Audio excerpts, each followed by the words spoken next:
Mbote bana maman, j'espère vous allez bien, na ba famille na bino na mabota na bino.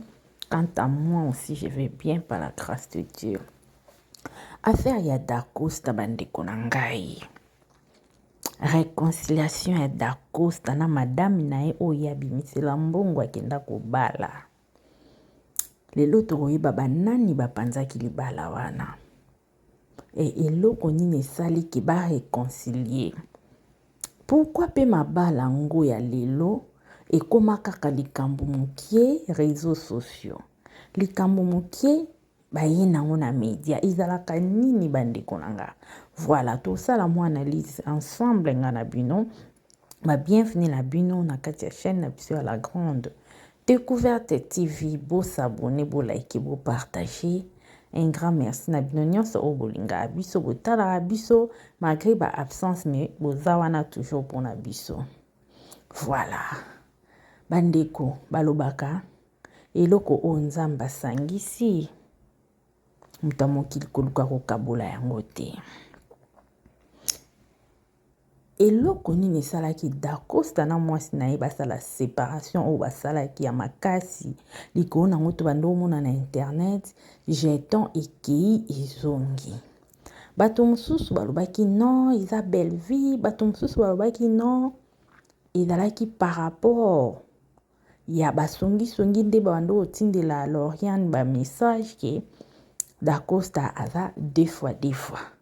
Mais nyonso wana il paraît yango esala ke Dacosta na madame na ye ba se séparer parce que madame alembaki en tout cas atala na gauche ba message kili atala na droite ba message kili ba rapport eki ezongi bamonaki ye asalaki eki ezongi. En tout cas mwana mwasi aza pe na motema akokaki ko supporter yango te. Mais nga personnellement la famille eloko ya mabe na monaki pourquoi makambo na bino ya kati ba vie privée na bino kosangisa ngo na ba vie professionnelle komema ngo na internet. Est-ce qu'il fallait ka boya nango na média mokili baki bokabwani fallait ka boya nango na média mokili baki bozana ba problème. Or ezana ba problème musu tozala nango na ba foyer na biso. Au fur et à mesure to bimisango libanda par là maintenant Satan ayaka kokota na kati ya ba vie na biso na kati ya ba mabala na biso yango esala ke ba mabala ebele omona likambo ezalaki mokie eye munene na suka nango esali nini epanzani. Normalement ezalaki makambo oyo falaki ba fandisa ngo na kati entre bango fallait pas ba memango na média. Mais peut-être pas la fille à mon akité pour n'en vraiment s'il plus jamais des cartes le barakandi za kampaya ils en ba makambo sotali pena boy kandi za mpaya tant kandi ye obi ye ko ya ya na aussi porter le souté na koloba li souté na osala boité plus jamais na vie nanga. Peut-être aussi de qu'on a besoin à moi si à mon avis que plus jamais na vie naï. C'est pour cela abando ya boaka ba jeton pas mobali abando ya osala ba n'importe quoi de mo pe mobali pa talaki ngande yuma nae ngana yuma nae pété tika épée azwa ya ye. Mais esengo ezali komona bango lisusu ensemble ba se réconcilier après combien de mois ba se réconcilier après combien de temps. Tout le monde qui d'accord awa moi ba porte fungwamaki auta obeta tout moi Paris azongi est-ce que yango esali ki moi sa zongi la eto ndeni est-ce que akende ko senga ba pardon ka ndenge ezalaka komikitisa eleki nyonso ba nyonso oyo babandai kotia kisongi bandeko nanga place nde tokomona ke batikali na soni bato mosusu babite totikali na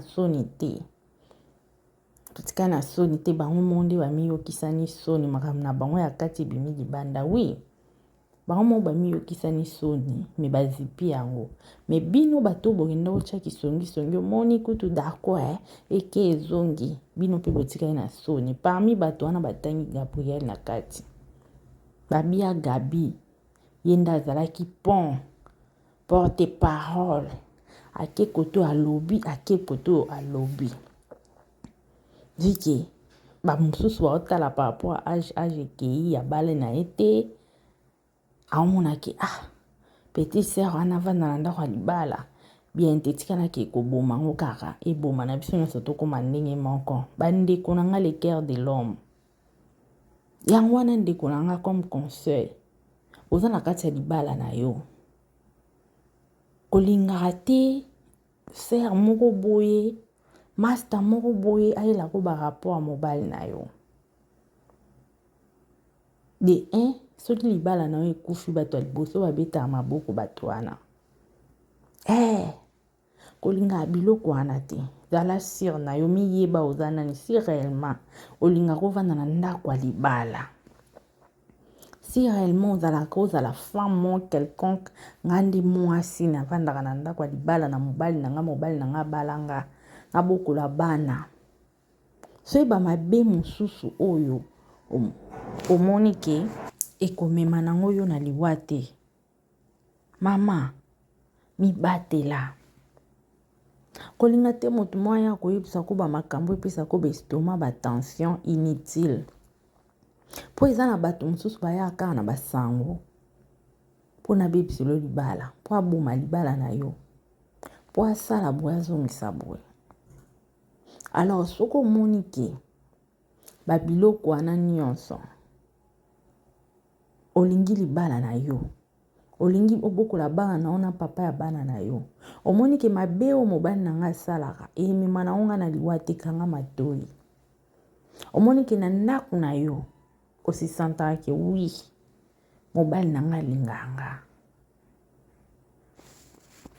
wi mobali na nga alingaka bana na nga wi mobali na nga alingaka famille na nga balezo ndi mosusu ya libanda okeye ezongi bandeko na nga kanga matoi kolinga ngo kutu eya pembeni na yo te parce que babiloko wana ntango eyaka na bapembeni na biso eya pembeni na yo ebe biso d'abord motema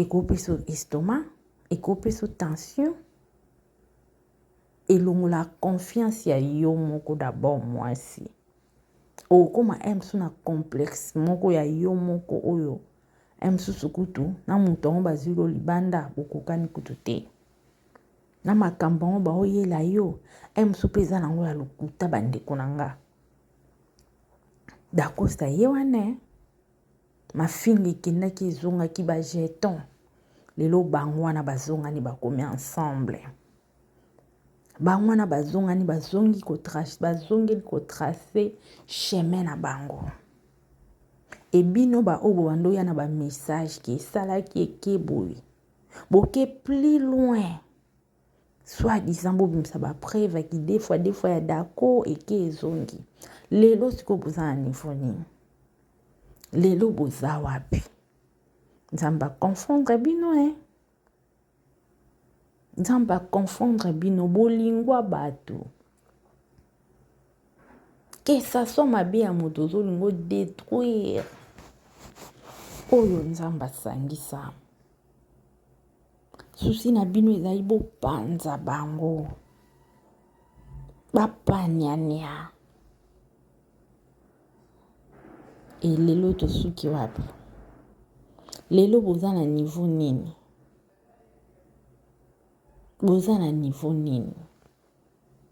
bible asangi nzambe asangisi bango bino bobi te fo biso topanza bango libala dako na la fille eumela ete bopanzi bango vraiment bandeko na ngai eza pasi mpe mawa mokili oyo deja ezomonana ke en tout cas tokomi na suka mokili ekomi na suka bamabe mosusu tokomomona kondeke ekomi na baniveau moko eleve yango moni bato ebele bakomoloba te nzambe ayani kaka koboma mokili yango parce que trop c'est trop. La famille motema mabe esuka efutaka te. Ndeko mwasi soki olingaka mobali na yo olingaka libala na yo olingaka bana na yo mso obotana papa wana bazala toujours ensemble na papa na bango. Nde ka tolobaka na bameri yango jusqu'à ce que la mort nous sépare. Donc kanga matoi bandeko na nga. Kanga ngo penza acha bakoton. Mutu azoyelo basango mabe tshai musika na obenga na ye. Omona ki ba porte mususu eza na place au fond mate la famille. Et voilà, en tout cas réconciliation oyo et salinga esengo ya osakana te. Ngamo personnellement na zui pe mapoir na ngaki mambo mabala bato tokota yango na mwa songe tokenda ati na kati te. Lelo dako ye wana babongisi na mobali na ye babongisi na mwasi na ye plutôt bayini nyonso banguna nyonso batikali na soni. Et voilà, vraiment Dacosta ozala bien na mwasi na yo sikoyo makambo o bokutanaki nango la fois passée boye bandenge nini ke soki mosusu eye vent moko eye ndeni tokosala pour que to avancer tozonga nsima te. Et voilà, félicitations à vous, abonnez-vous, likez, partagez. Un grand merci na bino nyonso oyo en tout cas bozala wana toujours pour na biso malgré l'absence na biso boza toujours wana. Bisous, bye, à la prochaine.